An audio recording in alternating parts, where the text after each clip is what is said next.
జ్వాల తన రూమ్ దగ్గరికి వచ్చి నిలబడింది. ప్రణవ్ మరో అమ్మాయిని తనకు షేరింగ్కి ఇచ్చాడు. ఆ అమ్మాయి లోపల ఉంది. క్యారిడార్లో ఎవరూ లేరు.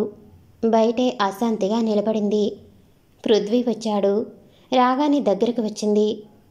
పృథ్వీ, ఏమనుకోకు, ఒకే ఒక్కసారి అంటూ మెరుపు వేగంతో పృథ్వీ ముఖాన్ని దగ్గరికి తీసుకుని తన పెదవులతో పృథ్వీ పెదవులను లాక్ చేసింది జ్వాల. పృథ్వీకి ఏం జరుగుతుందో అర్థమై విడిపించుకునే ప్రయత్నంలో జ్వాల తలను 2 చేతులతో పట్టుకుని దూరం నెట్టడానికి ప్రయత్నించాడు. కానీ అర నిమిషం వదలలేదు జ్వాల. తట్టుకోలేని పృథ్వీ కోపంగా బలంగా తోశాడు. ఆ ఉదుటకు వెనక్కి పడబోయి నిలదొక్కుంది జ్వాల. పృథ్వీ ఛీ అని నోరు తుడుచుకుని, బుద్ధి లేదు అని అడిగాడు. జ్వాల మొహంలో కసి ఇంకా చల్లరలేదు. అటు తిరిగి నిలబడింది. పృథ్వీకి జ్వాల చర్య నచ్చలేదు. ఇక మాట్లాడే ఉద్దేశం లేక చిరాగ్గా వెనుతిరిగాడు. ఈ దృశ్యం కంటపడిన వెనువెంటనే కన్నీళ్లతో వెనుతిరిగింది నర్మద. కోపంతో రగిలిపోతూ అక్కడే నిలబడింది శారద. పృథ్వీ తల్లిని చూసినా చూడనట్టుగా వెళ్ళిపోయాడు. వెంటనే తన రూంలోకి వెళ్ళి నోరు బాగా పొక్కిలించి కడుక్కున్నాడు. పేస్ట్ వేసుకుని బ్రష్ చేశాడు. పాప ప్రక్షాళనం జరగలేదు అన్నట్టుగా చాలాసేపు నోటిని తుడుచుకున్నాడు. పదే పదే పొక్కిలించి ఊశాడు. మూడంతా పాడైనట్లు అనిపించింది. ఫోన్ పదే పదే మోగుతుంది. ప్రణవ్ చేస్తున్నాడు. నర్మదకు బాగా ఏడుపొచ్చింది. ఎవరూ లేరు చెప్పుకోవటానికి. దుఃఖం ఆగలేదు. ఇంటికి వెళ్ళిపోవాలనుకుంది. కిందికొచ్చి తాము లగేజీ పెట్టిన రూమ్ వైపు వెళుతుంటే పొద్దుట్నుంచి వెంటాడిన ఓ పిల్లగాడు, హాయ్, మీ పేరు నర్మదట కదా అన్నాడు ఏదో సాధించినట్టు. ఒళ్ళు మండిపోతున్న నర్మదకు వాడి మాటలు చిరాకు తెప్పించాయి. అవునరా, అయితే ఏమి అంది మీదకు పోతూ. వాడు కొంచెం బిత్తరపోయి అక్కడి నుంచి తప్పుకున్నాడు. రూంలోకి వెళ్ళేసరికి తల్లి మరొక ఆవిడ మంచంపై రెస్ట్ తీసుకుంటున్నారు. నర్మదను చూసి దేవిక, భోంచేశావా అని అడిగింది. నర్మద జవాబు ఇవ్వక, నేను ఇంటికి వెళ్ళిపోతాను అంది. నీకేమైనా బుద్ధుందా? ఇప్పుడు ఆడపడుచు ఆచారాలు కొన్ని ఉన్నాయి అని చెప్పానా? ముందే రావద్దన్నాను, వస్తాను అన్నావు. ఇప్పుడు వాళ్ళంతా రెడీగా ఉంటే నువ్వు ఇలా అంటావు, ఎలా కుదురుతుంది అంది కోపంగా. వెంటనే చిరున వెనుతిరిగి వెళ్ళిపోయింది. వెనుక నుంచి, హవ్వా వదిన, నీ కూతురుకు సత్యభామకు ఉన్నంత కోపముందే. ఆ తిప్పుకోవటం చూడు, అచ్చు బామలా, ఆ చూపు నాగినిలా అనటం వినిపించింది. వెళ్ళి చెంప పగలగొట్టాలి అనిపించింది. తల్లి ఊరుకోదు అని కిందికి వచ్చింది. పెళ్ళికొడుకు పెళ్లి కూతురుపై ఫోటోషూట్ తీస్తున్నారు. అందరూ వాళ్ళు చుట్టూ చేరుకున్నారు. నర్మద వెళ్ళి ఒంటరిగా ఒకచోట కూర్చుంది. బంధువులు తప్ప అందరూ వెళ్ళిపోయారు. ఈ మధ్య పెళ్ళిళ్ళన్నీ అలాగే ఉన్నాయి. అందరూ రిసెప్షన్కి వచ్చి వెళ్ళిపోతారు. పెళ్లికి బంధువులు తప్ప ఎవరూ ఉండరు. అందులోనూ తెల్లవారుజాము ముహూర్తము కనుక పెద్దవాళ్లంతా వెళ్ళి పడుకున్నారు. పడుచువాళ్ళు మాత్రం వినోదం చూస్తూ కూర్చున్నారు. నర్మద అందం, అలంకరణ అందర్నీ ఆకర్షిస్తుంది. ఇందాక నర్మద కసిరిన కుర్రాడు తన బృందంతో నర్మద కూర్చున్న చోటుకు దగ్గరగా వచ్చి కూర్చున్నాడు. నర్మద తన ధోరణిలో తాను ఉంది. వాళ్ళలో ఒకడు, రే, ఆ అమ్మాయి మా బంధువు అన్నాడు. కసిరించుకున్న పిల్లాడు, నాకు పరిచయం చేయవా అని అడిగాడు. ప్రణవ్ పదే పదే ఫోన్ చేయటంతో కిందికి దిగిన పృథ్వీ ఫోన్ లిఫ్ట్ చేసి, ఎక్కడున్నావు అని అడిగాడు. ఎంట్రన్స్ దగ్గర ఉన్నాను, త్వరగా రా, జ్వాల వెళ్ళిపోతాను అంటుంది అని చెప్పాడు. పంపించేసి వచ్చాయి, నేను రిసెప్షన్లోనే ఉన్నాను అని ఫోన్ పెట్టేశాడు. ఓ 10 నిమిషాల తర్వాత ప్రణవ్ వచ్చాడు. ఫ్రెండ్స్ అంతా ఎక్కడికి మాయమయ్యారురా మీరిద్దరూ అని అడిగారు. జ్వాల వెళ్ళిపోవాలనుంది, పంపించేసి వచ్చాం. తను భోజనం కూడా చేయలేదే ఆశ్చర్యంగా అన్నారు. వాళ్ళు చేసే హంగామాకి ఇక అంతే ఉండదు అనుకున్నాడు పృథ్వీ. అప్పటికే వాళ్ళు మొదలు పెట్టేశారు. బ్రో, ఏంటి కదా అన్నారు కన్ను గీటుతూ. ప్రణవ్, వదిలేయండిరా, తెలిసిందే కదా, వీడు ఒప్పుకోలేదు, తను అలిగి వెళ్ళిపోయింది అని తేల్చేశాడు. పాపం పృథ్వీ అన్నారు జాలిగా. కుమార్ మాత్రం పెళ్లిలో తొందరపాటు ఉండకూడదు అన్నాడు. అందరం పదండి, ఇక భోంచేద్దాం అన్నాడు ప్రణవ్. భోంచేస్తుండగా, పృథ్వీ, నీ కోరిక తీరిందా అడిగాడు ప్రణవ్. బాగా, కానీ ఏడుస్తూ వెళ్ళిందే. ఏడుస్తూనా అర్థం కానట్టు అడిగాడు పృథ్వీ. కోపంగా వెళ్ళింది సందేహంగా అన్నాడు. లేదు లేదు, ఏడుస్తూనే వెళ్ళింది. అసలు తనని నువ్వు చూడలేదు. మా అమ్మ గురించే కదా. మీ అమ్మ? అవును. ఆ అమ్మ ఏమిటిరా? కన్ఫ్యూజన్గా అడిగాడు ప్రణవ్. పృథ్వీ కూడా కన్ఫ్యూజ్గా చూశాడు. నర్మదా అన్నాడు ప్రణవ్. వెంటనే పృథ్వీ కంగారు పడి ప్రణవ్ను పక్కకి లాక్కెళ్ళాడు. నర్మద ఏమిటిరా అని అడిగాడు. నువ్వు జ్వాలని హెల్ప్ అడిగింది నర్మదను రెచ్చగొట్టడానికి కదా? నీ బొంద, నీకు ఎవరు చెప్పారు అలా? ఏం జరిగిందో అని కోపంగా అన్నాడు పృథ్వీ. మరి జ్వాల హెల్ప్ నీకెందుకు? జ్వాలతో ప్రేమ నటించాలన్నది మా అమ్మ కోసం. మీ అమ్మ కోసమా? అర్థం కాలేదు ప్రణవ్కు. అవును, వేరే క్యాస్ట్ అమ్మాయి అంటే వాళ్ళు ఇష్టపడరు. తద్వారా మా అత్త కూతురును వాళ్ళు అడిగేలా చేయాలని ప్లాన్ వేస్తున్నాను. బాబోయ్, మరి నర్మద చూసింది అన్నాడు ప్రణవ్. నర్మద అక్కడికి ఎలా వచ్చింది? నువ్వు బాగా చూసావా? మీ అత్తతో పాటే వచ్చింది. అవునా? నేను గుర్తుపట్టలేదు. డిఫరెంట్గా వచ్చిందిలే. మరి ఇప్పుడు ఎక్కడ ఉంది? కంగారుగా అడిగాడు. ఏమో, నువ్వు అనుకున్నది నెరవేరింది అని నేను అనుకున్నాను. నేను పైకి వస్తుంటే నర్మద దిగుతూ ఉంది.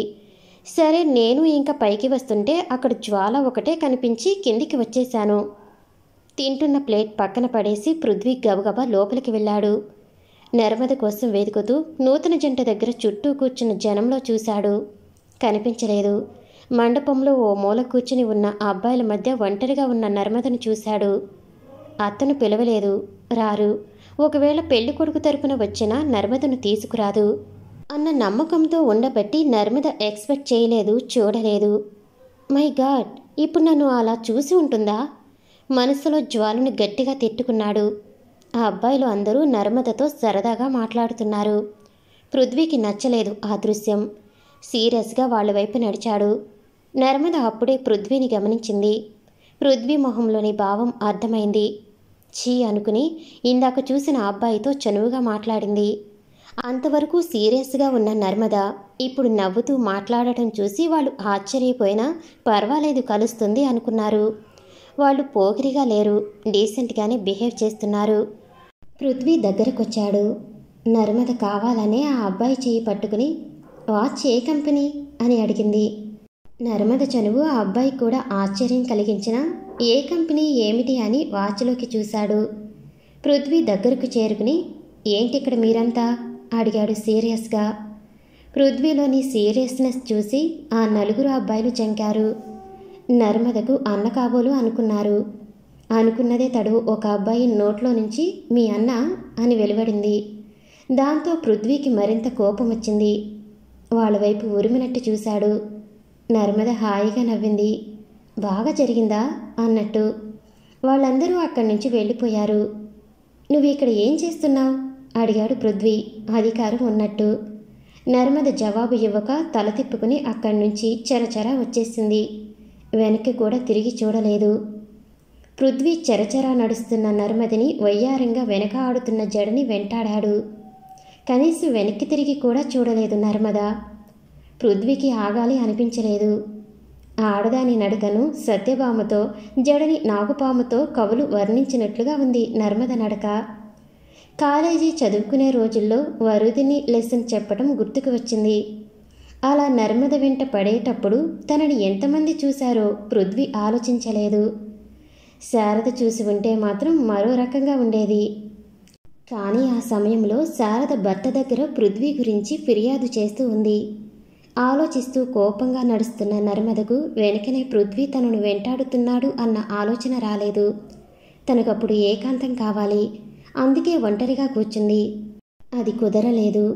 వాడు మీ అన్న అనగానే పృథ్వీ ముఖం చూసి నవ్వొచ్చింది, కానీ మరోవైపు దుఃఖం వచ్చింది. ఆపుకునే ప్రయత్నంలో తను ఎక్కడుందో అన్న విషయం మరిచి నడుస్తూ వచ్చింది. ఎటు వెళ్ళాలి? గదిలో అమ్మ ఇంకెవరో బంధువు ఉన్నారు. అక్కడికి వెళితే ఏకాంతం కాదు కదా. ఇందాక తనను కామెంట్ చేసిన ఆవిడని తిట్టినా తిడుతుంది. మేడపైకి దారి కనిపించింది. మెట్లెక్కి పైకి వెళదాం అనుకుని 4 మెట్లెక్కగానే చీకటిగా అనిపించింది. పైన భయం వేసి వెనుతిరిగింది. 2 మెట్ల వెనుక పృథ్వీ నిల్చుని ఉన్నాడు. తన వెంటే వస్తున్నాడు అని అర్థమైపోయింది. తదేకంగా చూస్తున్నాడు. చీచి, లూజ్ క్యారెక్టర్ తెలియకని నోటిలో నుంచి వచ్చేశాయి. ఏమన్నావు సీరియస్గా అడిగాడు. ఉన్నమాటే అన్నాను, అందులో తప్పేముంది అన్నట్టుగా జవాబిచ్చింది. వెనుతిరిగినప్పుడు ముందుకు పడ్డ జడను కుడి చేత్తో పట్టుకుని ఒక కాలు పై మెట్టుపై రెండో కాలు కింద మెట్టుపై పెట్టి నిలబడి ఉంది. వయ్యారంగా కవ్విస్తున్నట్లు ఉంది ఆ తీరు. అదే ఆ ఉన్నమాటే ఏంది అడిగాడు ఒక మెట్టు పైకి ఎక్కుతూ. తను వెంటపడే కొద్దీ కనీసం చిరునవ్వు కూడా ఇవ్వకపోగా ఈ కవ్వింపుకు మాత్రం తక్కువ లేదు మనసులో అనుకున్నాడు. అయినా తనకేం తక్కువని ఆ వెనకడుగు. పృథ్వీ ఒక మెట్టుపైకి ఎక్కగానే భయపడింది. కళ్ళల్లో ఆ కలవరం చూడగానే ముచ్చటేసింది పృథ్వీకి. జవాబు చెప్పు అన్నట్టుగా కనుబొమ్మలని పైకి లేపాడు. మొహం తిప్పుకుంది. ఏంటి నీ కథ అని గట్టిగా చెయ్యి పట్టుకుని అడగాలనిపించింది. పక్కకు తిప్పుకున్న మొహంపై పడుతున్న ముంగురులు, చెవులకు వేలాడుతున్న పెద్ద జుంకీలు రా నన్ను తాకు అని కవ్విస్తున్నట్టుగా ఉన్నాయి. అంత ధైర్యం చేయలేక మెట్ల రైలింగ్పై ఉన్న చేతిని తన చెయ్యి కాస్త ముందుకు చెరిపి వేలికొసలను తాకాడు.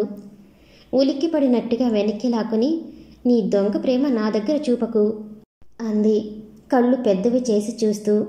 అది ఒక ఇన్విటేషన్ లాగా అనిపించింది పృథ్వీకి. కోపం కూడా వచ్చింది. మొన్నొకసారి అర్ధాంతరంగా వదిలేసి ప్రేమ అన్నది, ఇప్పుడేమో దొంగ ప్రేమ అంటుంది. ఎందుకంత అపనమ్మకం? తను వెంటపడే కొద్దీ చులకనవుతున్నాడు. తన మాట ప్రకారమేగా పెద్దల్ని ఒప్పించి చేసుకోవటానికి ఎన్ని ప్లాన్లు వేసి తను కష్టపడుతుంటే దొంగ ప్రేమ అని ఎంత తేలిగ్గా అంటుంది. బాధగా అనిపించింది.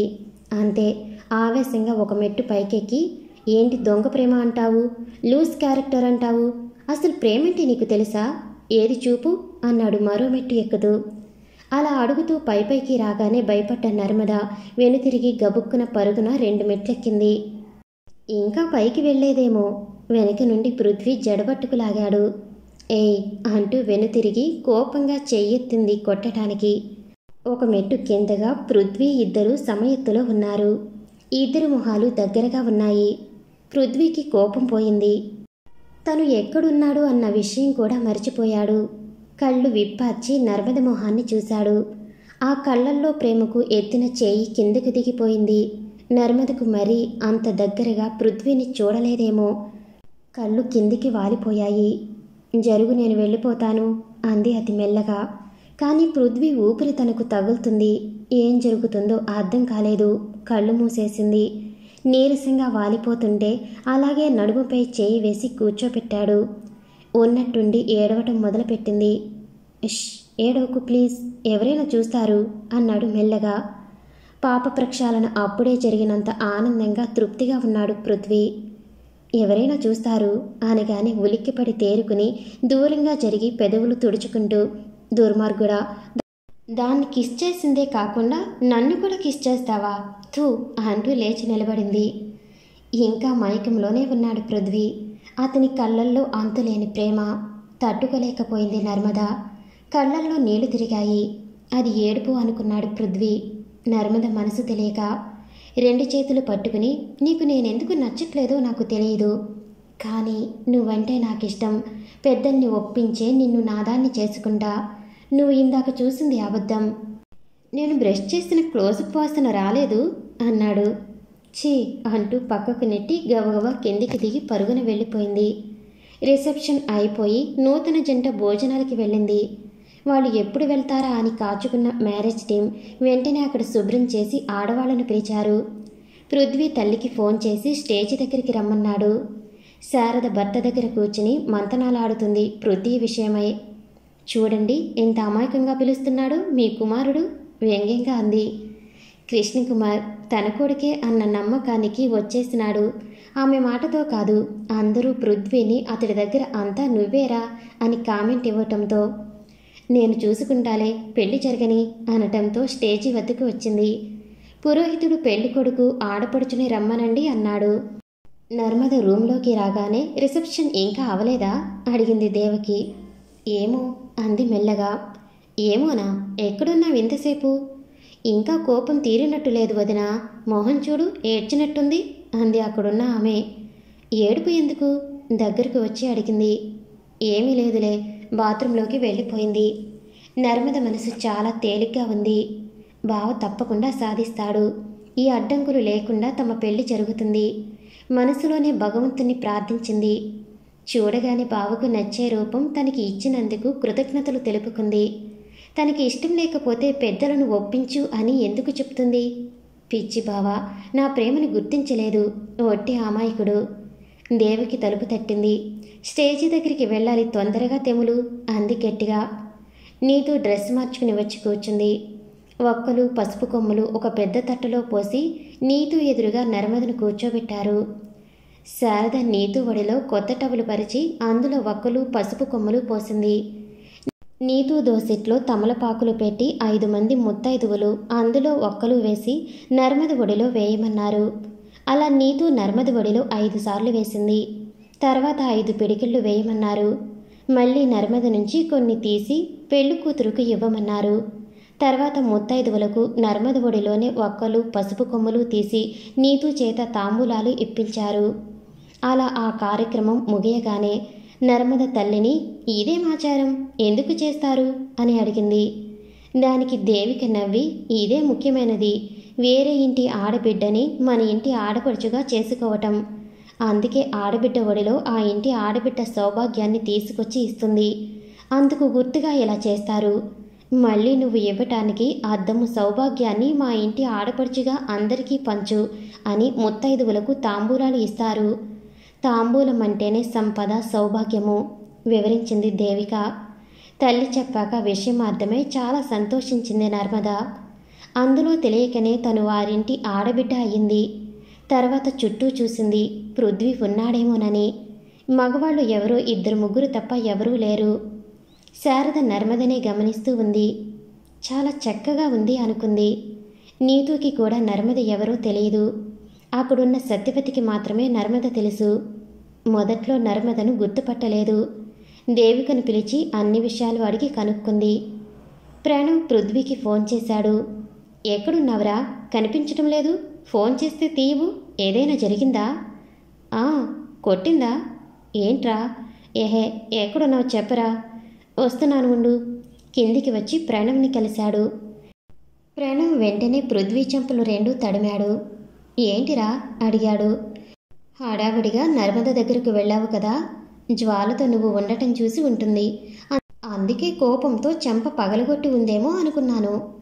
నర్మద మంచిదిరా, కొట్టలేదా? పృథ్వీ మనసారా హాయిగా నవ్వాడు. ఏంటి కాంప్రమైజా? అదేం కాదులేరా, ఇక్కడ కార్యక్రమం పూర్తి అయిపోయిందా? అందరూ వెళ్ళిపోయారు. డెకరేషన్ వాళ్ళు పొద్దునికి అలంకరించడం కూడా మొదలు పెట్టేశారు.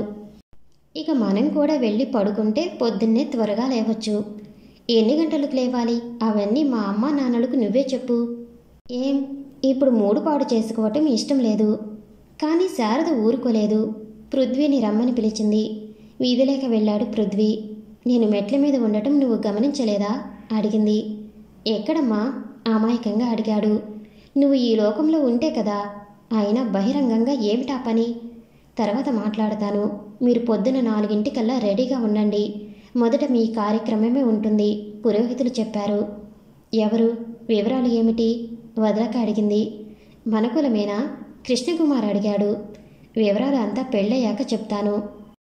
నువ్వు చేసే పనులు చూసి మంచి ప్రయోజకుడివి అయ్యావు అనుకున్నాను అన్నాడు.